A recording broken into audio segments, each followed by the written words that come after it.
Hola mga amigos, amigas. Ciao, dito sa Italia. Nandito ako ngayon sa Roma. Ito po si Batangan Layas at samahan niyo po akong muli sa ating paglalakbay dito sa napakagandang lugar ng Roma.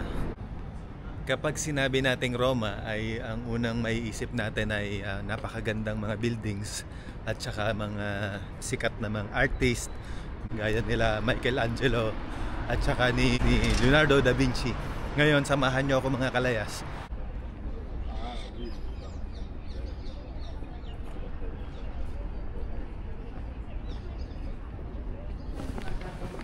Naglalakad tayo ngayon dito sa may sentro ng Roma. At ito yung ating map. Pansin dito ay yung nagaganda mga building, mga luma. Sabi ng driver na nasakyan ko kahapon, marami raw ditong building na 2,000 years old na.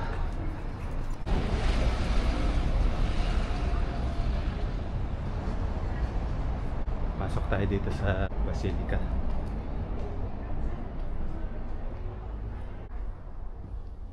Mga kalayas, tingnan ninyo itong loob ng Basilica. Hindi lang ito basta simbahan, isa rin itong obra maestra ng arkitektura. Ang disenyo nito ay ginawa ng sikat na artist at arkitekto na si Michelangelo. Sa ngayon ginagawa yung Basilica. Under construction. Ang lalaki ng mga pillars, mga kalayas. Ang ganda. Yan. Kapansin-pansin ang napakalawak na espasyo at napakagandang detalye ang makikita sa dingding at kisame nito. Nakakamangha yung mga disenyo nila. Sobrang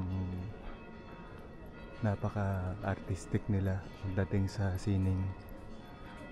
Yung mga disenyo nila sobrang napaka-detalyado.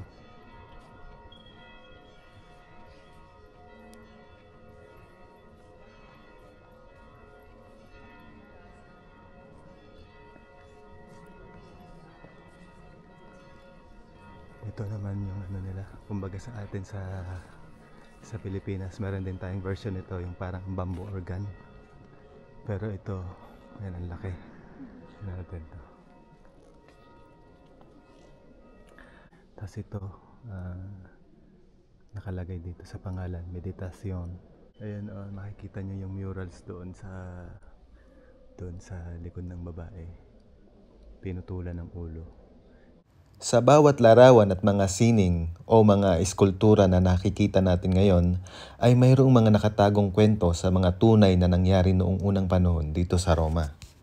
Ang sculpture na ito ay ulo ni Juan Bautista. Matatandaan na si Juan Bautista ay pinugutan ng ulo sa utos ni Haring Herodes.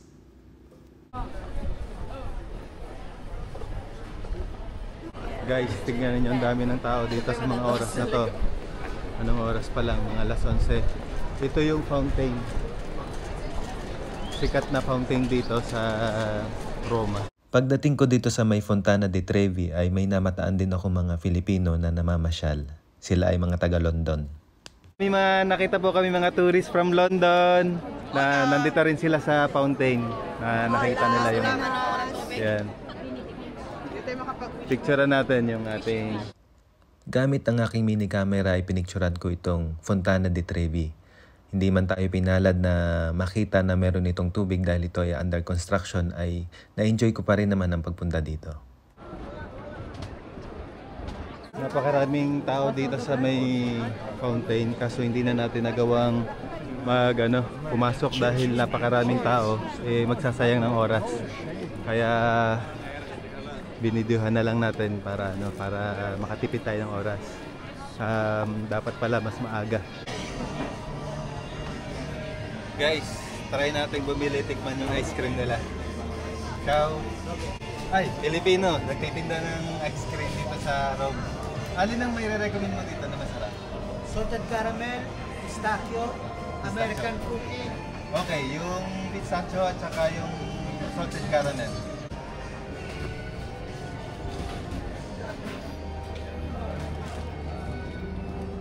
Matagal ka na dito sa Rome? 22 years pa lang siya dito sa Rome. Bago pa lang. Anong pangalan mo siya? Shoutout kita. Ross. Nagtatrabaho dito sa Rome. Ito yung recommended niya, pistachio at saka salted caramel. Sa gitna ng aming kwentuhan ni Ross ay napag-alaman kong siya pala ay aking kababayan na taga Lipa. Nasa Pilipinas, Batangas. Saan? Sa Lipa. Tagalipan ako. Taga Lipa ka? Saan ka doon sa Lipa? Sa Nisloban. Ako isa sa Nuse. May kababayan tayo dito sa Rome. Taga Lipa pa. Taga Nisloban. Okay, salamat. Okay, thank you. Yan, bumili tayo ng ice cream. Masarap daw ang ice cream dito. Ito mga kalayas, punta tayo sa may monumento. Ito yung monumento ng Vittorio Emanuele II. Hello mga kalayas, makikita natin sa akin likuran yung monumento Vittorio Emanuele II. Puntahan natin ang mas malapitan doon. Tara, samahan niyo ako.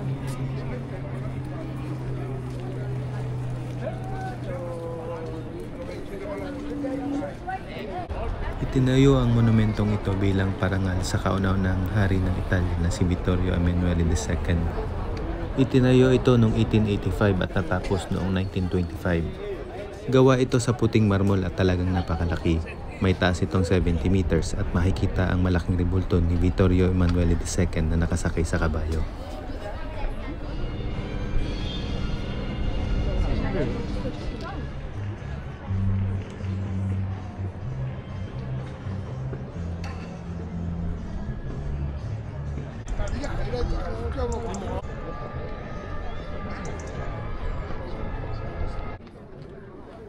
Napansin niyo mga giba-giba na siya.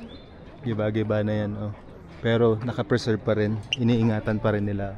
Yung mga bumagsak na pillars ay iniingatan pa rin nila. Pero mapapansin nyo, durug-durug na. Ang dami oh. Part ng pillars yan na siguro napakaganda nito nung unang panahon.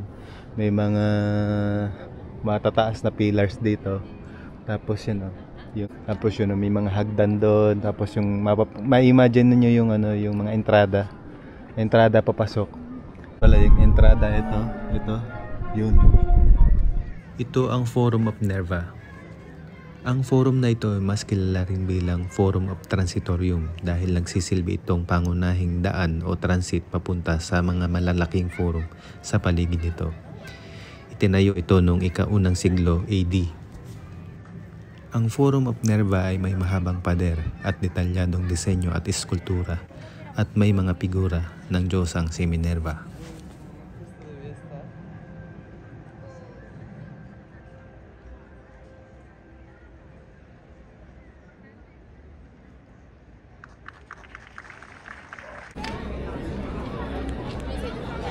Guys, heading tayo papunta sa may Coliseum.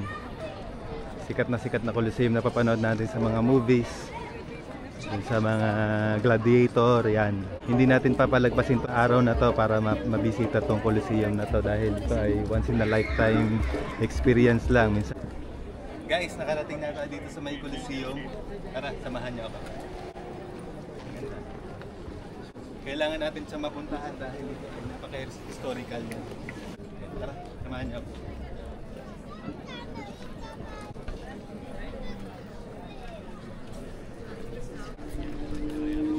Malapit na tayo sa Kalayas. Siguro mga 100 meters ang tayo natin. Coliseum. Itinayo ang Coliseum noong taong 70 AD sa utos ni Emperador Vespasian hanggang sa matapos ito noong 80 AD. Ang pangunahing layunin ng pagtatayo ng Coliseum ay upang magamit ng mga gladiator games sa mga labanan ng mga mandirigma at ginagamit din itong labanan ng mga mababangis na hayop. Para sa mga Romano, ang pagtatayo ng Coliseum ay hindi lamang aliwan, kundi pagpapakita rin ng lakas at tapang. Matapos ang mahabang paglalakad ay nakaramdam din ako ng gutom. Kaya kumain muna ako ng carbonara dahil ito yung unang-unang naisip ko na kainin dito dahil nga nasa Italia ako. Ito ang aking kakainin. Nabutas yung plato. Masarap yung carbonara. Kaya lang yung sahog nga pala ng carbonara ay itong pork. Hindi na ako nakain ng karne. Kaya binukod ko, sayang.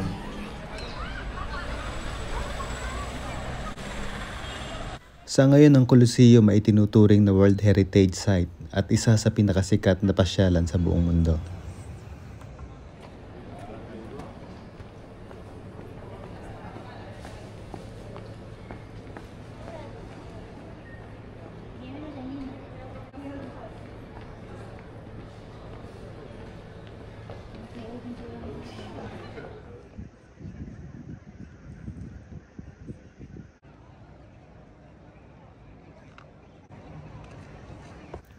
Ang Trajan Forum ay isa sa pinakasikat na pasyalan dito sa Roma.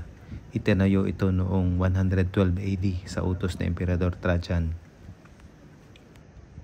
Ang forum ay may malaking pamilihan, palasyo at isang bantog na haligi, ang Trajan's Column. Ang haligi ay nagtatala ng mga tagumpay ni Trajan laban sa mga Dacian. Ngunit tulad din ng ibang mga sinuunang struktura dito sa Roma, ang Trajan Forum ay napinsala ng panahon. Paulit-ulit na lindol ang isa sa mga sanhi ng pagkasira nito. Hanggang dito na lang po muna ang aking kwento, at kung nagustuhan nyo ang aking paglalakbay dito sa Roma, huwag kalimutang hit ang like and subscribe para po sa mas marami pang mga adventures. Maraming salamat sa inyo mga kalaya sa inyong pagsama sa aking paglalakbay. Ito pong muli si Batanggenyong Layas. It's me, Batanggenyong Layas.